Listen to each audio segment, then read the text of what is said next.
This is Kensington Market, and it's a really popular neighborhood in downtown Toronto. And as we saw when we were walking around, there's lots of different cultural food places to go to, but there's also lots of tattoo shops. There are some clubs, some bars. It started out as an immigrant community where a lot of people who were just coming to Canada started to settle. So it has a very rich cultural, diverse history. A unique identifying feature of Kensington is that it's known for its graffiti alleys. Like everywhere you go, you see so many people. We even went in some store and like there's so much people in there you can barely walk. Mostly in the summertime there's tourist people that come, but then once you come into like the winter times it's just like Torontonians and it's just locals.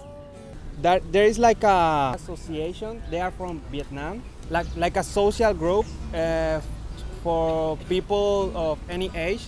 A lot of graffiti and a lot of art, lots of young people here, lots of really cool expensive cafes, which lends itself to increasing development pressures.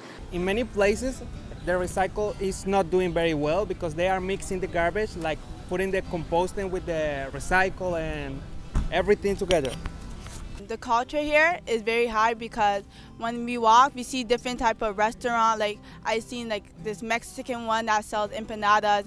Especially like on Augusta or Kensington, you would see like a storefront on the bottom floor, and then on the top floor would be like housing units. So that was pretty cool. There's a big, like very brightly colored building that just pop at you, especially with the graffiti and all the sort of like hipster cafes and stuff like that. The aesthetic we thought was meant to attract younger people.